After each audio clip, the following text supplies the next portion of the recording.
সচিবালয়ে নিজের দপ্তরে যাওয়ার পথে গণমাধ্যম কর্মীদের নজর কেড়েছে প্রধানমন্ত্রী তারেক রহমানের হাতে থাকা একটি বিশেষ স্মার্টফোন। প্রথম দেখায় সাধারণ মনে হলেও এটি আসলে বিশ্বের অন্যতম সুরক্ষিত ও বিরল একটি ডিভাইস। তারেক রহমানের হাতে থাকা এই ফোনটি মূলত ইসরায়েল ভিত্তিক প্রযুক্তি প্রতিষ্ঠান সিরিন ল্যাবসের তৈরি। এটি কোনো সাধারণ বাণিজ্যিক ফোন নয়, বরং উচ্চ পর্যায়ের রাষ্ট্রীয় ও ব্যক্তিগত নিরাপত্তার কথা মাথায় রেখে তৈরি করা একটি বিশেষ ডিভাইস।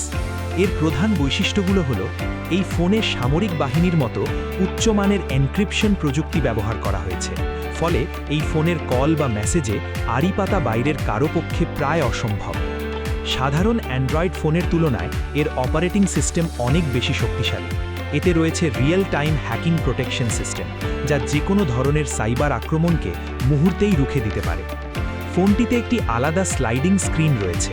এটি মূলত অত্যন্ত সংবেদনশীল এবং গোপন তথ্য আদান প্রদানের সময় নিরাপত্তার বাড়তি স্তর হিসেবে কাজ করে।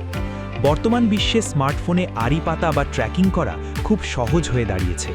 এই ঝুঁকি এড়াতেই তারেক রহমানের মতো আন্তর্জাতিক পর্যায়ের নেতারা এমন প্রযুক্তি ব্যবহার করেন যা গোয়েন্দা নজরদারির ধরাছোঁয়ার বাইরে থাকে। মূলত নিজের ব্যক্তিগত তথ্যের 100% গোপনীয়তা নিশ্চিত করতেই কয়েক লক্ষ টাকা মূল্যের এই অত্যাধুনিক প্রযুক্তি ব্যবহার করছেন তিনি।